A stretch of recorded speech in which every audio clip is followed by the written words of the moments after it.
Hi there, I'm John from CNCKing.com, and today I'm going to show you how we do limited runs of custom punched anodized aluminum in this case, but it can also be stainless steel.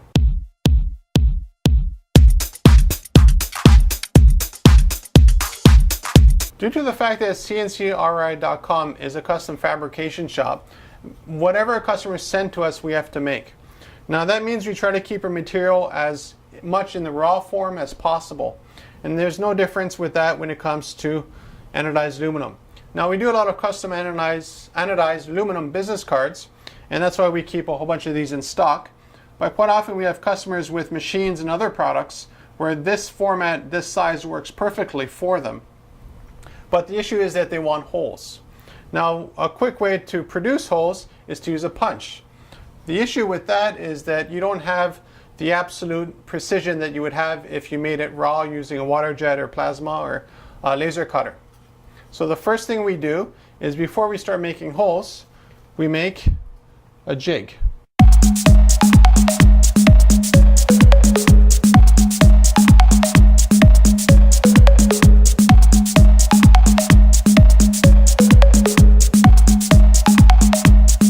After the jig is produced, the first thing, generally what I do is I make a demo model, and this one here you can see has CNCKing.com, not the customer's information, due to NDA. And what I do is I put the jig over it like this, and I go ahead and punch the holes in it just to double check that the specs that the customer wants actually works. Some of the issues we sometimes have, especially with anodized aluminum, especially if it's very thin anodized aluminum, this is 0.05. which is roughly, I'd say, 1.5 millimeters. We also have 0.02, which is less than a millimeter. It's more like a piece of paper, basically. And the problem we have with that is sometimes the specs calls for holes that are extremely large around the edges. And what that causes is deformation, or just sort of doesn't break apart, but it really bends and doesn't work very well. So that's why we do a quick test using both the jig and this. The next step is actually to engrave the whole project and use a CO2 laser source to brand the anodized aluminum.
Now there's a few ways of making holes and going through the process of deciding where the holes will go when it comes to custom production. Generally we start off with just raw plaques like this. And if there's enough volume, what we will do is cut out the holes first and then cut out the plaque. Now sometimes the volume just isn't there, and again we go to our standard plaques, which is what this would be here. And these are just manually drilled out. Now this can be done using crosshairs, so while the laser is doing the engraving, it also engraves the crosshairs that we use for reference for the drill.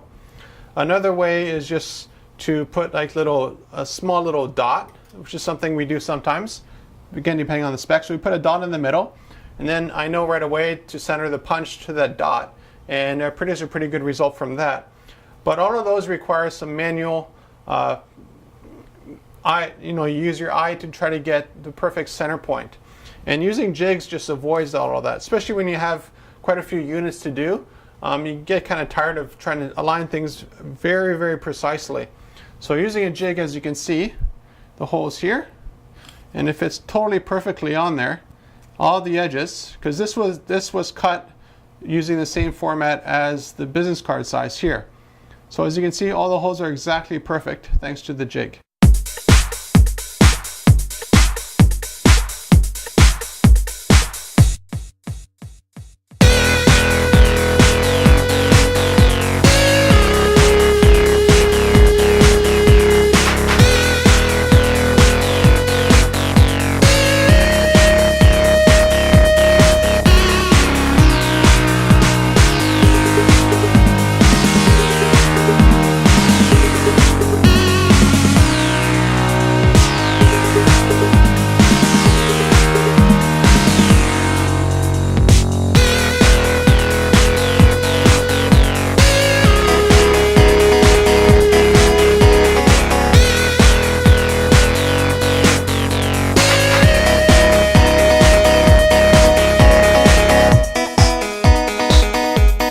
So now you get an idea of how we go about making holes in some of our work.